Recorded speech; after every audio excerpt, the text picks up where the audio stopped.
Looking for a way to support the MTGGoldfish.com YouTube channel and website? Well, pick up a Scoops Hero of Jank playmat from MTGGoldfishmerch.com today. Hello everyone, it's Seth, probably better known as Saffron Olive, and it's time for another Instant Deck Tech. So as you know, Wednesday means it's Wild Card Wednesday here at Instant Deck Tech Land, and today we are heading to the world of Legacy for Armageddon Stax, a deck that is basically looking to lock people out of the game, but Legacy style, with literal smokestacks, Armageddons, a ton of sweet prison pieces, and fast mana. So this one comes to us from Castle Bravo, who took it to a 5-0 finish in a competitive Legacy League on Magic Online. So congrats to Castle Bravo on a really sweet deck. A quick reminder before we break down Armageddon Stacks for Legacy. If you enjoy this deck and you want to see it made into videos, take a minute, click the like button, the subscribe button, leave a comment, anything you can do to support your deck, because whichever deck is most popular gets a shot at being made into videos next week. So Armageddon Stacks is basically a deck that is looking to blow up all of our opponent's lands, but then break the symmetry of the land destroying effect. So for this, we have two primary pieces. First off, we have Smokestack, and Smokestack, it is a really unique and powerful card. So 4-mana artifact, during your upkeep, we can put a soot counter on Smokestack, and then during each player's upkeep, that player has to sack a permanent for each soot counter on Smokestack. So slowly eating away at our opponent's lands. And then Armageddon, that's our quick way to just get rid of all the lands. Armageddon comes down, destroys all the lands in play. So the idea of this deck is we want to get down a Smokestack to start getting counters on it, start eating away lands, or an Armageddon really quickly, and also break the symmetry. So to make this plan work in a format like Legacy, we need a lot of fast mana. And for our fast mana, the biggest one is our mana base. We have 10 fast lands, so to speak. Ancient Tomb Obsidian just tap for 2 mana, so allow us to get to our Smokestack, our Armageddons way quicker. Gemstone Caverns, if we're on the draw, gives us some free extra mana starting the game and play. And then Mox Diamond lets us discard extra lands that we don't need to add mana. So these cards just help us get to our big 4 mana plays as quickly as possible. Then we have Serum Powder, and this is kind of a weird one. So this card does 2 things in our deck. First, it allows us to assemble our perfect opening hand. This deck really wants a 2-mana land. It also wants a payoff, an Armageddon or a Smokestack. It also would really like some way to break the symmetry of our symmetrical land destroying / eating effects. So Serum Powder gives us free roll mulligans to find what we need. Also, it's a mana source that sits on the battlefield, surviving Armageddon, just like our Mox Diamond, giving us a kind of weird way to break the symmetry of our mass land destruction.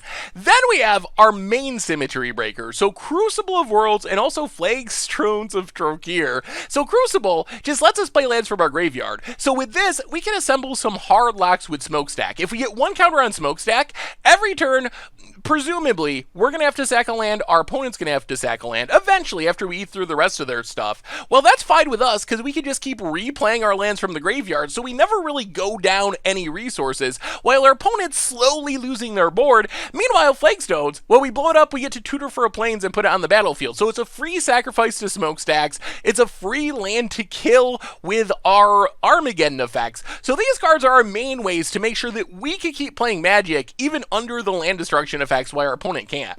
Then, to really close things out, we have Trinisphere. And Trinisphere, if we can lock our opponent out of the game with mass land destruction, just kind of seals the deal. Because let's say we have the Smokestack going, with locked with Crucible of Worlds, we get our opponent's lands blown up with an Armageddon.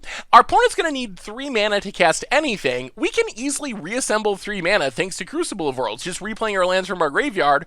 Our opponent going to have a hard time with that, and even if they get it going, we can draw another Armageddon. We keep eating away resources with Smokestack, so Trinisphere just comes down and seals the game as far as making it so our opponent just literally cannot cast spells ever again.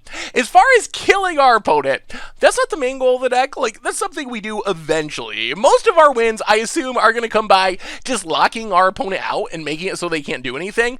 But if our opponent actually makes us kill them, we have 2 options. First, Karn Scion of Urza can come down as early as turn 1 or turn 2 with all of our fast mana, take up for card advantage, fight us our land destruction, keep us hitting our land drops, and then when we get to a point where we're ready to win the game, we can just tick down, make some huge constructs that are going to be big because of our Mox Diamonds, because of our Crucible of Worlds, etc., and use those to kill our opponent over the course of just 2 or 3 turns, while Mishra's Factory is a creature land that's pretty powerful, only 1 to activate, hits for 2, and we're not really worried about it dying because we have 4 Crucible of Worlds, so if our opponent can kill it, sure, that's fine, we'll just play it again. So it gives us kind of this inevitability to just keep getting back these creature lands and beat our opponent down.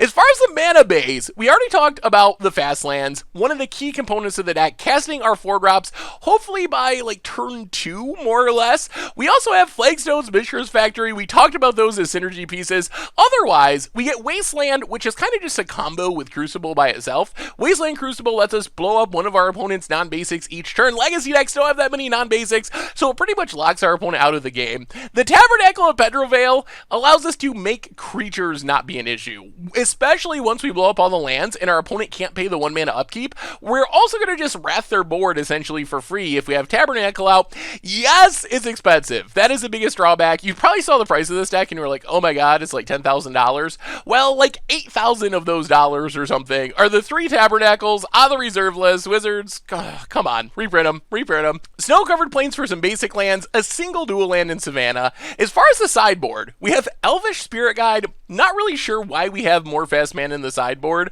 I guess it does add green mana, which is a thing that is relevant to some of our other cards. And the rest of the sideboard is like as simple as it gets. It's essentially 4 more prison pieces for different matchups. So if we run into a graveyard deck, Leyline of the Void locks them out. If we run into a creature deck, Humility makes all creatures humble, just won once, loses all abilities. If we run into a blue-based control deck, and there are a lot of them in Legacy with Force of Wills, Choke can lock our opponent out of most or all of their mana. And then if we run into a big turn combo deck, Storm, Ad Nauseam Tendrils, any of those style decks, even the Arclight Phoenix decks that are popping up in Legacy, Sphere Resistance makes it really hard for our opponent to do anything because spells cost 1 more to cast. We can fight through it with all of our 2 mana lands, and that is Armageddon Stax for Legacy.